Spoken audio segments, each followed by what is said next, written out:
আসসালামু আলাইকুম সুপ্রিয় দর্শক, চলে আসলাম আগামীকাল 5ই মে মঙ্গলবার। এই মুহূর্তে পাওয়া ঝড় বৃষ্টি, নিম্নচাপ, কালবৈশাখী ঝড়, ভারী বৃষ্টি, বজ্র বৃষ্টি, বন্যা ও ঘূর্ণিঝড়ের আবহাওয়ার নতুন আপডেট নিয়ে। এবার মেঘ বৃষ্টির পরে ঘূর্ণিঝড় নিয়ে আবহাওয়া দপ্তরের ভয়ঙ্কর দুঃসংবাদ। মে মাসেই বঙ্গোপসাগরে তৈরি হতে পারে নিম্নচাপ, রূপ নিতে পারে বিধ্বংসী ঘূর্ণিঝড়ে। এদিকে আবারও সক্রিয় হয়ে উঠেছে বৃষ্টি বলয়। রাতের মধ্যে একাধিক জেলায় আসছে ভারী বৃষ্টি, হতে পারে আকস্মিক কালবৈশাখী ঝড়। এরকম বড়ি আবহাওয়া চলতে পারে মে মাসের 7 তারিখ পর্যন্ত। অতি বৃষ্টিতে ডুবে গেছে কৃষকের সোনার ফসল। ইতিমধ্যে আবহাওয়া দপ্তর থেকে জারি করা হয়েছে বিশেষ সতর্কবার্তা।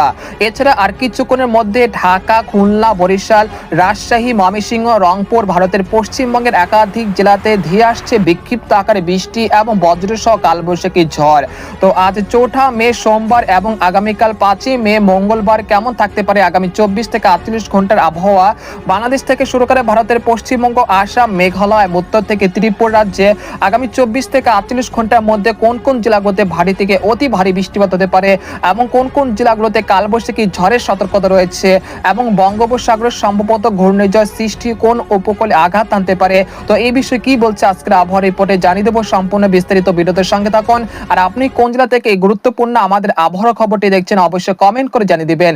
আর সবার আগে সর্বপ্রথম সঠিক আবহাওয়ার খবর জানতে আমাদের চ্যানেলটিকে সাবস্ক্রাইব করে রাখুন। এবার জেনে নেওয়া যাক এক নজরে। বন্ধুরা, পর্যায়ে আমরা সরাসরি ইউরোপিয়ান মেঘমালার আপডেটে চলে আসলাম। তো এখান থেকে আপনারা দেখতে পাচ্ছেন যে এই মুহূর্তে আবারও সক্রিয় হয়ে উঠেছে বৃষ্টি বলয়, যার প্রভাবে ঢাকা, খুলনা, বরিশাল, রাজশাহী বিভাগের একাধিক জেলাতে আজ রাতের মধ্যে বৃষ্টি এবং বজ্রসহ কালবৈশাখী ঝড় হতে পারে।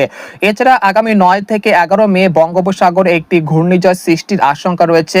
তবে যেটা জিএফএস এর পূর্বাভাস অনুযায়ী বঙ্গোপসাগরের সৃষ্টি হতে পারে। তবে ইসিএমডব্লিউএফ এর মডেল অনুযায়ী আগামী 12 মে বঙ্গোপসাগর একেবারেই স্বাভাবিক থাকতে পারে। তবে আগামী 15 মে এর মধ্যে বঙ্গোপসাগরে একটি সিস্টেম তৈরি হতে পারে। তবে সেটা কতটা শক্তিশালী হতে পারে, আদৌ কি ঘূর্ণিঝড়ে রূপান্তরিত হবে কিনা সেই বিষয়ে এখনো নিশ্চিতভাবে বলা যাচ্ছে না। তো আপনাদেরকে জানানোর চেষ্টা করছি আজ রাতের মধ্যে ঢাকা, মুকসাদপুর, মাদারীপুর, নাগারপুর, কাপাসিয়া, কিশোরগঞ্জ, পাবনা, শাইলকোপা, মেহেরপুর, চুয়াডাঙ্গা, রাজশাহী, সিংড়া, বগুড়া, সিরাজগঞ্জ, মহাদেবপুর, সরিষাবাড়ী, ময়মনসিংহ, জামালপুর, মাধান, কিশোরগঞ্জ এর আশেপাশে জেলাগুলোতে বিক্ষিপ্ত আকারে বৃষ্টি বা বজ্রসহ কালবৈশাখী ঝড়ের সতর্কতা রয়েছে। এছাড়া আর কিছুক্ষণের মধ্যে বরিশাল, পিরোজপুর, তারপর হচ্ছে মুলাদি, এখানে রয়েছে ফরিদগঞ্জ, নোয়াখালী, তারপর হচ্ছে হাতিয়া, তারপর সন্দ্বীপ, খাগড়াছড়ি, রাঙ্গামাটি, কুমিল্লা এর আশেপাশে জেলাগুলোতে আজ রাতের মধ্যে বিক্ষিপ্ত আকারে বৃষ্টি বা বজ্রসহ কালবৈশাখী ঝড়ের সতর্কতা রয়েছে। এছাড়া ইতিমধ্যে খুলনা, বরিশাল এবং ঢাকা বিভাগের কিছু কিছু জেলাতে বৃষ্টি এবং বজ্রসহ কালবৈশাখী ঝড় চলছে, সেটা আজ রাত পর্যন্ত অব্যাহত থাকতে পারে। এছাড়া ভারতের বিহার রাজ্যে একটি ভারী মেঘের আনাগোনা তৈরি হতে যাচ্ছে। আর আজ রাতের মধ্যে সেই ভারী বৃষ্টিপাত আজ রাতের মধ্যে বাংলাদেশের রংপুর, রাজশাহী বিভাগের দিকে অগ্রসর হতে পারে, যার প্রভাবে দেখা যাচ্ছে যে আজ রাত 12টা থেকে রাত 3টার মধ্যে রাজশাহী, রংপুর, ময়মনসিংহ, ঢাকা, খুলনা বিভাগের একাধিক জেলাতে বৃষ্টি এবং বজ্রসহ বৃষ্টিপাত হতে পারে আজ রাত 12টা থেকে রাত 3টার মধ্যে। তাই অবশ্যই আপনারা পূর্ব প্রস্তুতি নিয়ে রাখুন। তবে সুখবর রয়েছে, আগামী দিনগুলোতে টানা ভারী বৃষ্টিপাতের সম্ভাবনা খুবই কম রয়েছে। তাই যাদের মাঠে পাকা ধান রয়েছে সেগুলো নিরাপদ স্থানে বা রোদে শুকাতে পারেন আগামী দিনগুলোতে ইনশাল্লাহ। এছাড়া আপনাদেরকে জানানোর চেষ্টা করব 5 মে মঙ্গলবার কেমন থাকবে আবহাওয়া।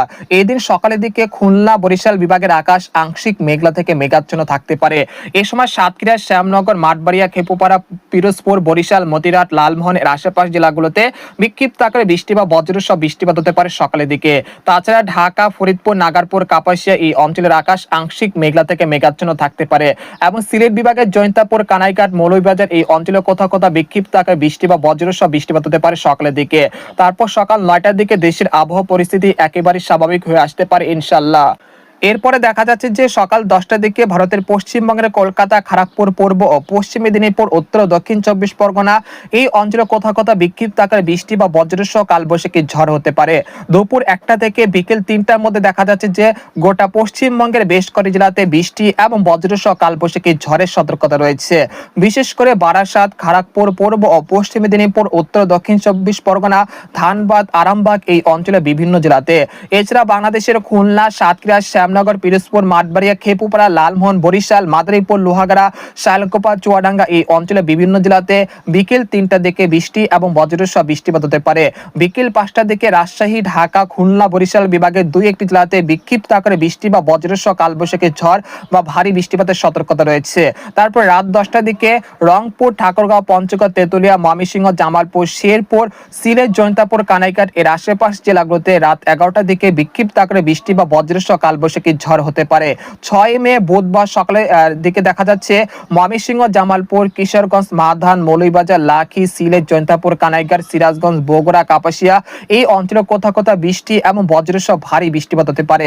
পরবর্তীতে দেখা যাচ্ছে 6 মে বুধবার সকালের দিকে পাবনা, সিংড়া, রাজশাহী, সিরাজগঞ্জ, নাগারপুর, ফরিদপুর, মাদারীপুর, মানিকগঞ্জ, মুন্সিগঞ্জ এই অঞ্চলগুলোতে সকালের দিকে বৃষ্টি এবং বজ্রসহ ভারী বৃষ্টিপাতের সতর্কতা রয়েছে। পরবর্তীতে এই ভারী বৃষ্টিপাত খুলনা এবং বরিশাল বিভাগে আঘাত হানতে পারে সকাল 8টার দিকে। তারপর বেলা 11টার দিকে দেখা যাচ্ছে যে দেশের উপকূলীয় অঞ্চলগুলোতে বৃষ্টি এবং বজ্রসহ ভারী বৃষ্টিপাতের সতর্কতা রয়েছে। তারপর 7 মে দেশ থেকে এই বছরের মতো অর্থাৎ বৃষ্টি বলা কিন্তু অনেকটা কমে যেতে পারে, যার প্রভাব অনেকটা কমে যেতে পারে। এর ফলে রোদের উপস্থিতি আগামী 7 মে থেকে অনেকটা দেখা যেতে পারে।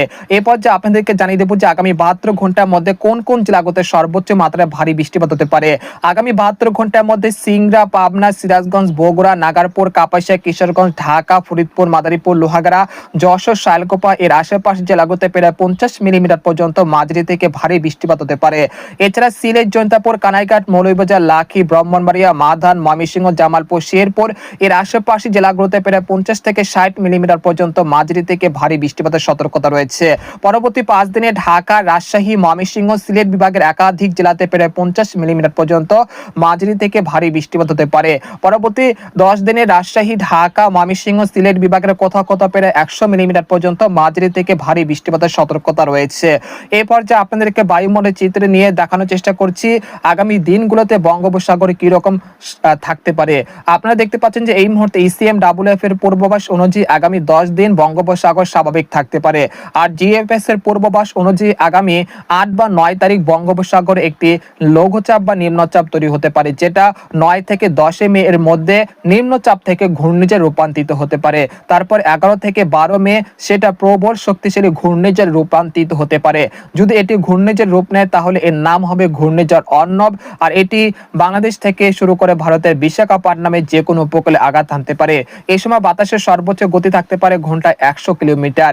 আপনারা দেখতে পাচ্ছেন যে সে ঘূর্ণিঝড়টি আগামী 13 থেকে 14 মে বাংলাদেশ থেকে ভারতের বিশাখাপত্তনমে যে কোনো উপকূলে আঘাত হানার সম্ভাবনা রয়েছে।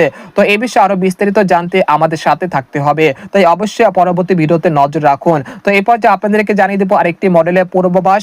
তো এখান থেকে দেখতে পাচ্ছেন যে এই মুহূর্তে দেশে বৃষ্টিপাতের প্রবণতা সবচেয়ে বেশি রয়েছে রাজশাহী, খুলনা বিভাগের বিভিন্ন জেলা এবং পশ্চিমবঙ্গের বিভিন্ন অঞ্চলে। তবে আগামীকাল রংপুর, রাজশাহী বিভাগে বৃষ্টিপাতের প্রবণতা সবচেয়ে বেশি থাকতে পারে। তারপর 7 মে দেখা যাচ্ছে যে বৃষ্টিপাতের প্রবণতা অনেকটা কমে যেতে পারে। এছাড়া পরবর্তীতে দেখা যাচ্ছে 8 বা 9 তারিখ বৃষ্টিপাতের প্রবণতা অনেকটা কমে যেতে পারে। একই সঙ্গে ময়মনসিংহ, সিলেট বিভাগের বিভিন্ন জেলাতে বৃষ্টিপাত অনেকটা কমে গিয়ে তাপমাত্রা বৃদ্ধি পাওয়ার আশঙ্কা রয়েছে আগামী 8 তারিখ থেকে। তারপর 9 তারিখ দেখা যাচ্ছে সারা বাংলাদেশে কিন্তু বৃষ্টির প্রবণতা অনেকটা কমে যেতে পারে। একই সঙ্গে তাপমাত্রা অনেকটা বৃদ্ধি পেতে পারে আগামী 10 তারিখ।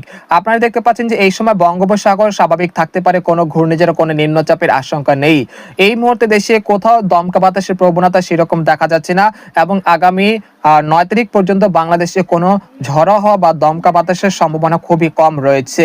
এরপর যে আপনাদেরকে আরেকটি মডেলের পূর্বাভাস দেখানোর চেষ্টা করছি। তাপমাত্রা যে মডেল রয়েছে সেখান থেকে আজ রাতে সর্বনিম্ন তাপমাত্রা থাকতে পারে রাজশাহী, রংপুর, ময়মনসিংহ, সিলেট বিভাগের কোথাও কোথাও প্রায় 22 ডিগ্রি সেলসিয়াসের কাছাকাছি।